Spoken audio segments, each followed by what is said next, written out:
Hi everybody, welcome back. Today we are going to talk about intakes and the youth's first day in the home. This is always a really exciting time for me. It's a little bit like Christmas morning, but with a little bit more trepidation. We can give you as much information about a kid, as a youth, as we possibly can, but always walking into that intake process is kind of a little bit of a journey into the unknown.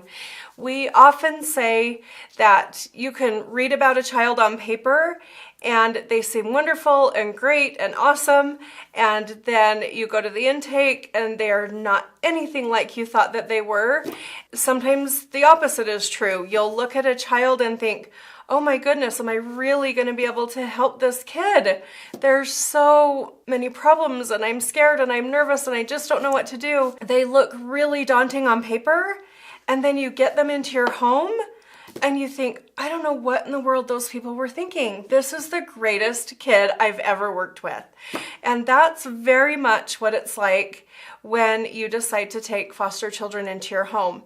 It's very much like Christmas morning, but you just don't ever know what you're gonna get. We will absolutely provide you with as much information we can about the children that are going to be coming into your home. Depends on your openness to the experience, your skill, your willingness to work with your consultant, kind of what that journey is going to look like. And it's very different for every single child that we work with. I had a child, and I can't even call him a child now because he's a full-grown man. He was 15. This was about 10 years ago.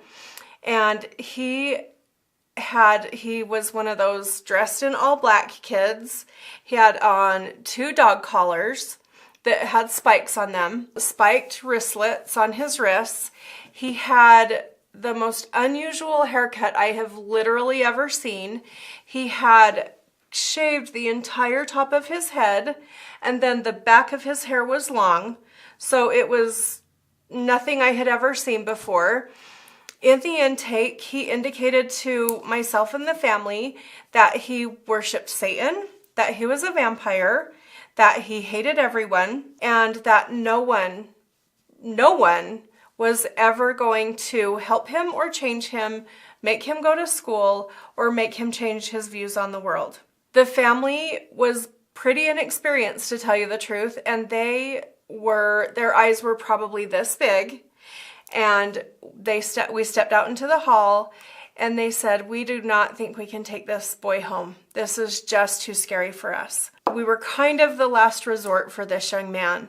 And so I gave them a pep talk, and I told them that we were just going to try our best and see what happened. And they luckily, thankfully trusted me. And we walked into that intake, and he continued to not talk and not acknowledge anybody. He was angry for the entire intake. I want to say less than a week later, I saw this young man in jeans and a yellow t-shirt, and he had shaved the back of his head off, so he had a nice, just regular short haircut.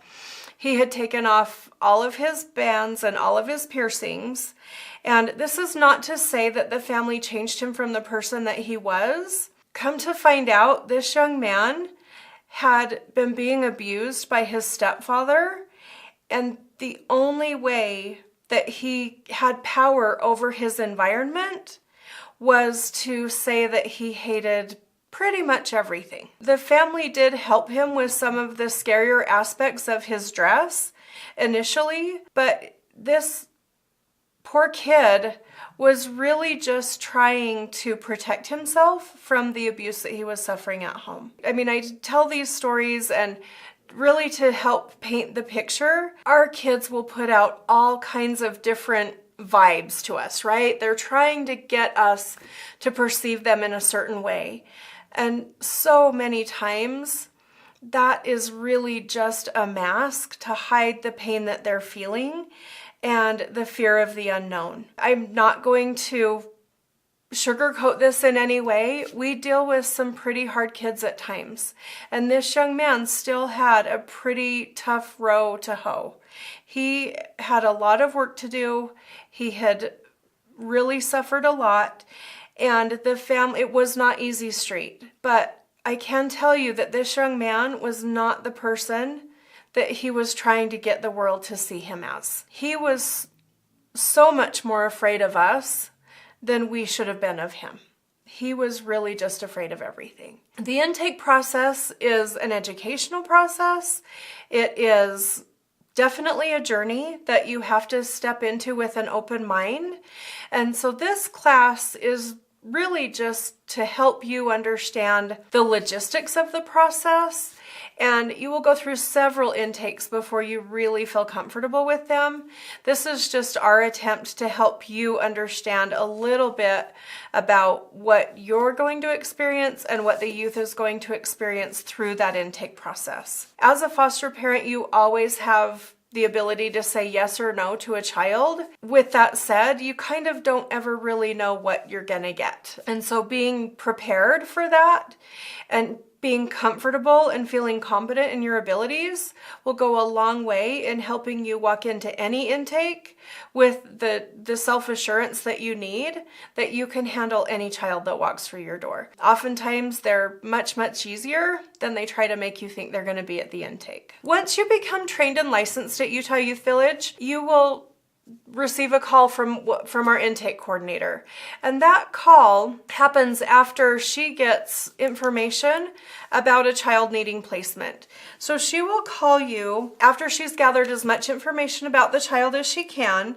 She decides on the home based on whether you take boys or girls and what ages they are and how many bedrooms you have available. There are a lot of different aspects of that she kind of goes through before she ever makes a phone call to you. Our intake coordinator is very skilled at knowing the kinds of youth that you're good at working with, and we try to make our matches as best we can given that information. She calls you with all of the available information that she has on the child or children. I say children because sometimes we play sibling groups. So when I say child or children, it's often because she will call you on a sibling group, and so you'll get information on multiple children. And then give you an opportunity to discuss with your spouse and your family whether or not you feel like this is a good fit. Sometimes this is a lot of information because they've been in the system for a while, and we have some testing and some placement history and all of the different things that come with kids who have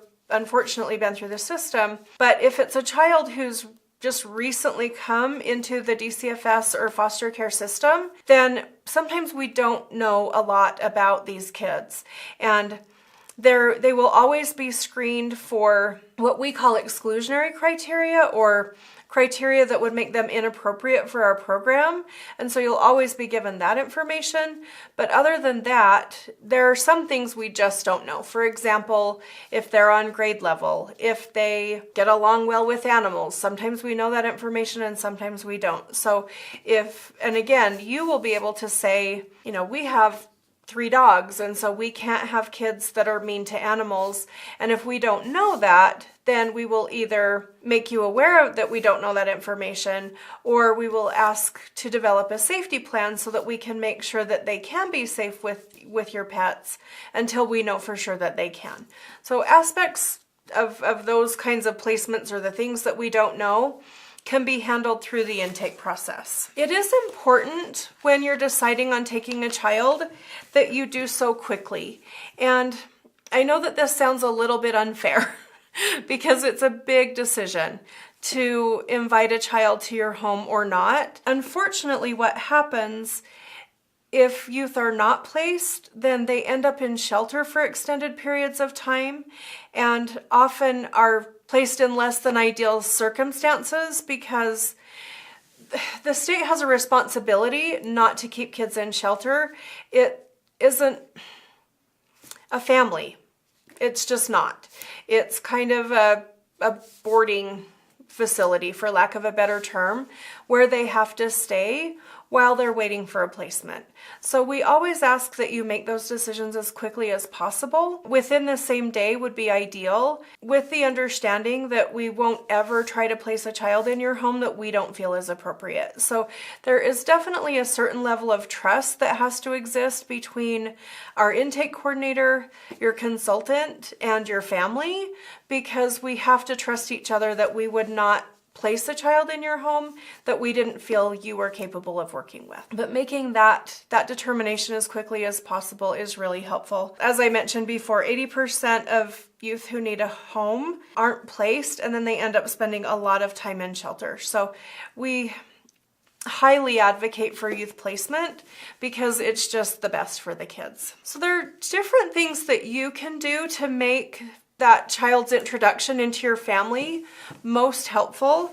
One of those things is to do what we call pre-teaching or preparation teaching with the other youth in your home and your own natural children prior to that child coming to your home. Helping them remember that when they first came to your home, it was a really scary experience. They didn't know what to expect, and helping them welcome that child. It's often a good idea to even, assign kind of a mentor child to the home so that they can feel like they can ask questions about like, hey, where do my dirty clothes go? Or what time do we eat dinner? Or, just things that you wouldn't know because they haven't lived with you before. That they can ask that to kind of a trusted person. Making sure that their bedroom is prepared for them. One of our very extraordinary foster parents always asks the caseworker what the youth's favorite colors are, if they have any favorite characters. I will never forget that one youth that she had several years ago, I know Hannah Montana is not a big deal anymore, but was a huge fan of Hannah Montana and had a brand new comforter set and purple towels and all of this stuff in a laundry basket prepared for the young lady that came to her home.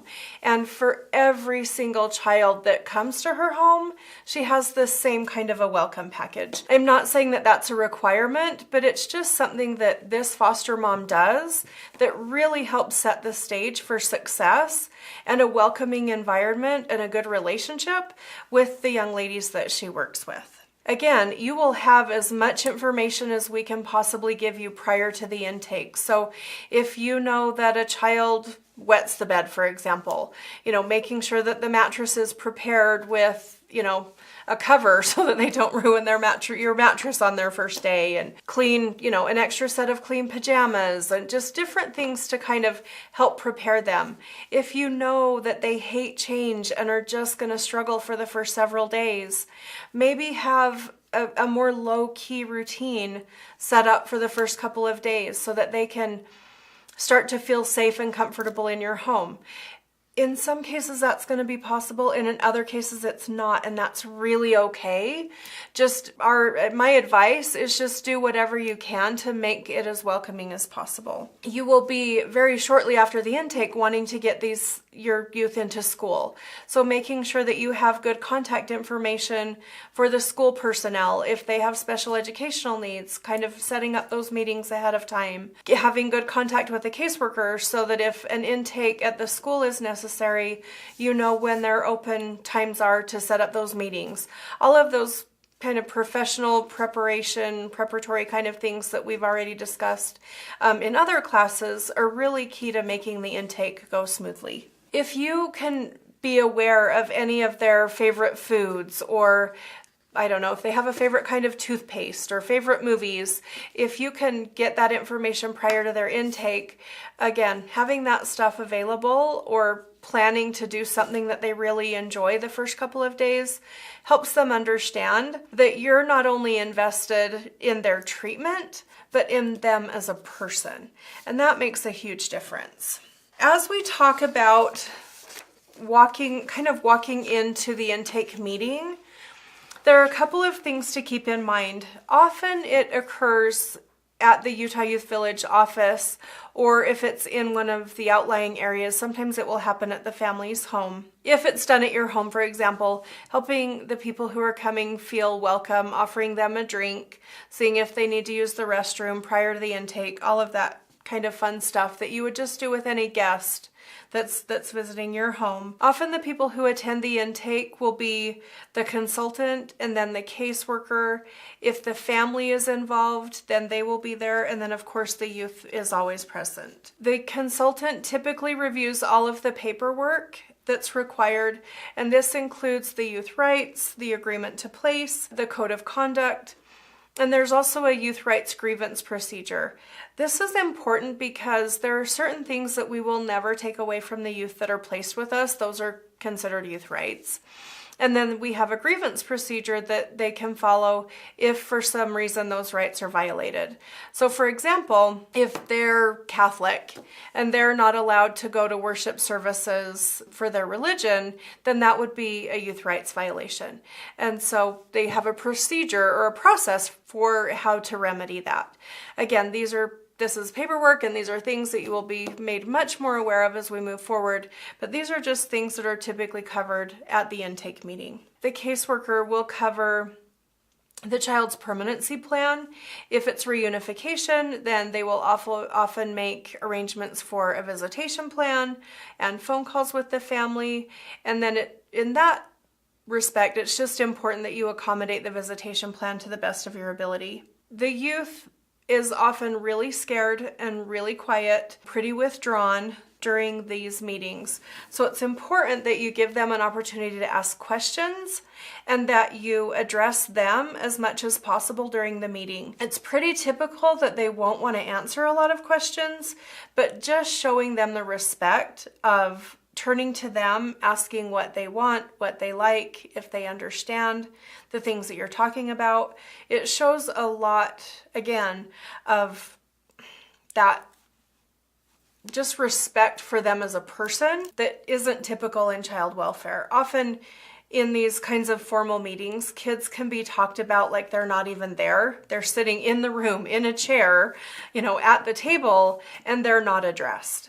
And we definitely don't want to be that kind of organization. We want to include them to the best of our ability, especially considering this is probably not a good day for them. You will probably be really excited to have a new youth in your home, but for them, it usually means that they've either been displaced from another home or that they've had to leave their family. And neither of those things is ever going to be fun for them. It's never going to be a very happy day for them. So just keeping that in mind can be really beneficial to the process. So moving on to different tips to use during the intake. Some of them I've already covered. Involving them as much as possible. Don't talk about them like they're not there. Making sure that they're put in a central location at the table so that it's not easy to ignore them. When adults get talking, sometimes we can inadvertently make them feel really unimportant. So giving them kind of a middle spot at the table can be helpful. If you have questions about them, ask them. And if they choose not to answer, then that's okay. You can ask them again later. But if you have a question, always ask them first. And if it's something that you really need to know, for example, like when can we expect the first phone call from mom or dad, then if the child doesn't want to answer that question, then of course get that information from the caseworker or from anybody else that's there that can answer the question. If you can get it from the child, that's always the best. If they're young and are going to be easily bored during the meeting, it's a great idea to bring crayons or pencils or puzzles or anything that they can do to kind of keep them busy and show concern for them while you're going through this kind of grown-up process of signing papers and talking about placement agreements and all of that very boring stuff for youngsters. So once the intake process is complete, all of the papers are signed and all of the use belongings have been transferred to your vehicle, they will be going home with you. It sounds crazy that you can come to an office for a meeting for an hour and drive home with somebody else's kid. I've always found that really, really interesting that we can do that, but that is how the process works. Once you leave this office or once that caseworker leaves your home, now what do you do? Like, how do I get to know this kid? How do I make them feel welcome in my home? There are lots of things that you can do. One of the things that I have always recommended and done with the youth that I'm transporting, and again, it might sound a little crazy, but it's really effective, is I take them to the grocery store. Because if you've noticed that as you walk through, unless they're going to run away, this is always something you want to keep in mind. If they have a run risk, then I do not do this. So that's my little disclaimer. But if they are not at a risk for running away, I always go to the grocery store. And the reason I do that is because if you're walking side by side with a kid, right, and you're just kind of pushing your cart and kind of chatting as you walk through the grocery store, you can ask them a lot of questions. Hey, do you like Oreos? What's your favorite vegetable? Do you like green beans or do you like corn? what do you want to have for dinner tonight? And it gets them talking about things that in some ways don't really matter, but in other ways you can kind of find out what makes them tick. No, I don't really like food. I mostly like basketball. Cool, you like basketball? Who's your favorite team? And you can have a very casual conversation with them that's not you two sitting next, face to face at each other at your kitchen table like the Inquisition. And instead, you're having a perfectly natural, perfectly normal conversation with this youngster you don't know and finding out all kinds of awesome information about them that's going to help you in how to work with them. As you've and if you don't have time for that, again, these are just suggestions and they're completely up to you about how you implement the suggestions I'm giving. But once you sort of have whatever your kind of get to know you activity is, you'll take the youth home and then you'll put away their belongings and do an inventory as you put away their things. It's important to know what they came with so you can kind of find out what they need. We have kids that come, with a van load of items, and we have kids that come with a backpack that has 3 things in it that don't even fit. So it really runs the gamut. So welcome to foster care. You'll just be prepared for everything. Taking an inventory of their items, putting them away, kind of showing them where the kitchen, bathroom, giving them a tour. If you have any areas of your home that are off limits, like the master bedroom is typically not an area where parents allow kids to go, just making sure that they're aware of the rules of your home. Everything that they do that's positive in any way, make sure that you praise them for it. They will probably not acknowledge that they love it and that they really appreciate the appreciation, but it's giving them information about the kind of person that you are. Is this the kind of person that's going to criticize me all the time, or is this the kind of person who is going to pay attention to the good things I do? And you really, really want to drive home that you are the kind of person that's going to notice when they do well and pay attention to it. So really making that a key point of your initial engagement and interaction with them is really important. Again, I kind of mentioned that you're going to unpack, do an inventory, and often one of the first things we do with our new youth is have a family meeting. It's a great way to introduce them to all the members of your family, to either husband or wife, whoever wasn't able to attend the intake. It teaches them about our problem-solving process and how we make decisions within the family, and helps them really feel welcome. And then if you were able to do that kind of shopping trip, I always recommend that you have the youth help you make that first dinner so that they can, in a non-structured, non-pressure way, get to know you better and how your family operates. That is a very typical, pretty effective and productive first day having a youth in your home. So after that initial day, you'll typically have several appointments that you will need to do with the youth. They've got to get into school. Sometimes they have dental needs or medical needs. So you'll make those appointments and check in with your caseworker and consultant. And then you want to start the process of acquainting the child with the aspects of the teaching family model. So this next 24 to 48 hours are pretty key for helping them understand how your home runs, how the teaching family model is implemented within your home. There are lots and lots of ways to help engage them in what we call their motivation system. All of the kids within Utah Youth Village are on some kind of a motivation system. Sometimes that's done with a skill card, and sometimes that's done with things like pom-poms or sticker charts or little ticks that we put on the calendar. There are so many varied ways to do a motivation system that I won't even go into them here, but you'll acquaint them with whatever their motivation system. I believe the slide says that it will be a skill card, but that's very flexible. So again, you'll learn more about that in a different class. We will also do a lot of preventive teaching with them, teaching them about house rules and the basic skills that they're going to be working on. As we talked about at the intake, they will have certain things that are rights that will never be taken away from them, but they will also have the ability to earn privileges, which are things that they can earn through their positive behaviors and following their treatment plan. So as they engage in these positive behaviors, they have the ability to earn privileges. You'll review all of those privileges with them, talk to them about what happens when they do everything right, what happens when they make a mistake, how to correct the mistake. All of that really happens within those first few days within your home, setting them up to be successful. And typically what happens is there will be kind of a honeymoon period where they really work hard and everything's going well. They're earning their privileges every day and everything looks really great. And then that honeymoon period will kind of come to an end, and you'll see a big increase in your need to do corrective teaching. That's very, very normal and something that we expect. If they didn't need treatment level foster care, they would not have been placed with us. So don't see the end of the honeymoon as something that you need to be afraid of.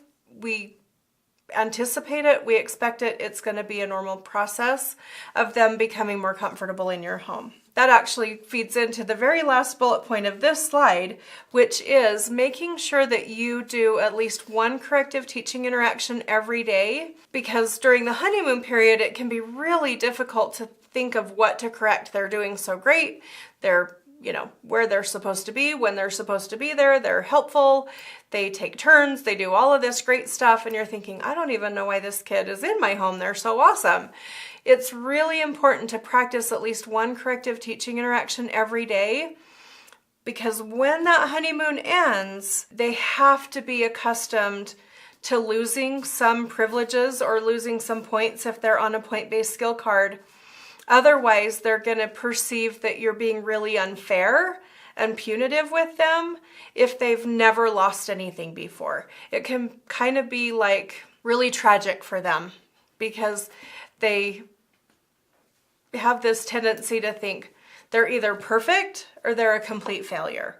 So by doing corrective teaching just a little bit every day, they don't kind of fall into that category of either being perfect or awful. They know that correction is a part of their daily life and they don't see it as any big deal. So that is a key point in helping a kid kind of acclimate to your home. When you've come to our home, we will do tons and tons of preventive teaching with them. There are a lot of things that they don't know. There are a lot of things that they need to learn. And so we set them up to be successful by using a lot of preventive teaching. Also, psychologically for you as a foster parent, it can be really helpful, again, because we are so focused on relationship as people who are helpers. Our personalities just lend themselves towards really wanting to be helpful. And especially in the beginning, if you have to correct a behavior, there's some guilt there. As a parent, you're like, oh gosh, he's doing so well and he just made this tiny mistake. I don't want to have to correct it. But if you don't correct it, then that negative behavior is going to continue, right? They'll continue to be rude at the dinner table, or they will continue to, bully the other kids in the home, or whatever the issue is, right? If you've engaged in some preventive teaching and reviewed the rules of your home, you won't feel as guilty teaching to that. And I know that sounds a little bit weird, but I've been doing this for a very long time and taken a lot of phone calls from brand new foster parents who feel very guilty having to teach to their brand new kids. We are not punishing them by teaching to them. We are absolutely not. Teaching is helpful.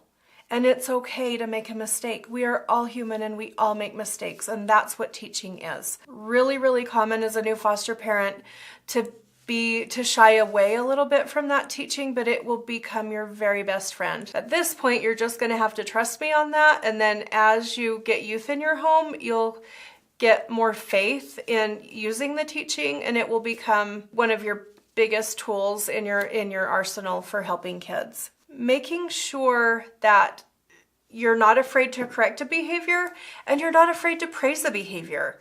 Even if it's something that you've taught your biological children from the time they were toddlers and they do it all the time without being asked, this child was not raised by you. So if they come to the dinner table when you ask them to, praise that. If they get up in the morning with their alarm and start getting ready for school without being asked, praise that. If they hang up a backpack, if they help you with the garbage, I can't even tell you all of the things that you can and should praise a new youth for. Because again, this is the foundation, we're building these steps of your relationship. And very first thing in that foundation of your relationship is going to be your positive attitude towards your relationship with that kid.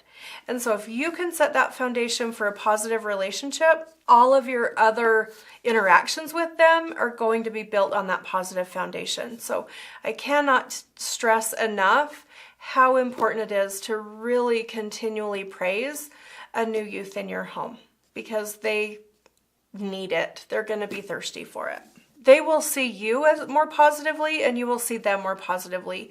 We will cover this, or probably have covered this at this point in our teaching interaction classes, but keeping in mind that cycle of always maintaining that positive relationship kind of is a two-way street. That if you see them more positively, you'll notice more positive behaviors, and if they perceive you as more positive, they're more likely to want to try to impress you with more positive behavior. So it's really kind of it's a win-win in that setting. So as we kind of come to a close, I'd like to talk to you about a little bit more about that honeymoon period. It's very typical to see that honeymoon, and sometimes it lasts for 2 hours and sometimes it lasts for 2 months, and it's highly variable among the youth that you're going to see. If youth have had a lot of placements, it's typical for the honeymoon to be really short. If this is one of their first placements, it tends to be a little bit longer. It sounds a little bit crazy, but when that honeymoon's over, that's really when the child trusts you enough to act up. Right? When they don't feel safe, when they're scared to death of what's going to happen, they're in their honeymoon. So they're trying to be perfect and they're trying to be good, and they're not going to show you any weakness during that honeymoon period. When they've developed some trust with you, that's when the honeymoon is going to be over and when the real teaching and progress can begin. So we want to see the end of the honeymoon, even though it feels really good to you because they're such great kids during that period. We really do want to see the end of that honeymoon. That's where you see what they're really going to need from you and what they really need to work on, is at the end of that. We will expect you and we will want you to use what you've learned in this training immediately with the youth that are placed in your home. We get a lot of different kinds of foster parents. We have families who have never had kids. We have families who have raised 6 or 7 or 10 kids. We get families anywhere in the middle, right? And we all have an approach to parenting. You most likely wouldn't have been hired unless we really felt that your innate approach matched the teaching family model. But with that said, there are aspects of the teaching family model, and there are things about working with foster kids that are going to be vastly different than working with your biological children. So it's really important that you, in any situation where you're unsure, you go back to your training or you call your consultant, because there are things that will really help you in your natural parenting when you kind of combine those with the teaching family model components. And there are other things that you'll end up really doing yourself a disservice if you just fall on your basic parenting skills. So always go back to your training and always rely on your consultant in any situation where you're not exactly 100% sure what to do. It's a sad reality that, especially with brand new foster parents, there will be a period of time, and again, sometimes it happens 2 hours and sometimes it happens 2 months, where you're really, really gonna question your desire and your commitment to being a foster parent. It happens to every single family who begins foster care. All I can say about that is you made this decision for a reason. You made this commitment because you're braver and stronger and more courageous than a lot of families. So trust that. You will have a day when you think that you have made the worst decision that you could have possibly ever made by deciding to do foster care, and that you can't do it, that you're not competent, that the kids are too hard. At those times, I would really encourage you to lean on your foster care consultant and give them a call. They really will be that listening ear. There really isn't a problem that we haven't heard and haven't solved in all of our years of doing foster care. You will have that knee-jerk reaction that this kid just needs to move from my home. Like, I can't do this, or they're too bad, or something. That dread that hits your heart when you're scared. Decisions made out of fear are never good decisions. So I would always encourage you to avoid making those decisions when you're in a situation of fear. You are in a brand new environment dealing with a brand new child who's also in a brand new environment, and it's very, very typical. In fact, I think it's 100% for all of the families that I have worked with, that there is a feeling that they are terrified that they have made the wrong choice, or that this child is just not going to work with their family. When they push through that feeling, when they trust the training, when they trust Utah Youth Village and their consultant, we are able to help them move through that fear to really, really successful outcomes. It's when you let that fear overwhelm you and ask for a child to be removed, or don't engage in your training and don't do the things that we have taught you, when we have bad outcomes. Although it's really typical to be afraid, it's also really typical that if you do what we've asked you to do and what we've trained you to do, you will be successful. With that, this is the end of the intake class. I congratulate you on making the decision to become a foster parent. It does take a tremendous amount of bravery and courage and faith to engage in this endeavor, and I couldn't be more grateful that you're coming on this journey with us and that you're willing and ready to do what's needed to be done to help these kids. So thank you very much. Have a great day.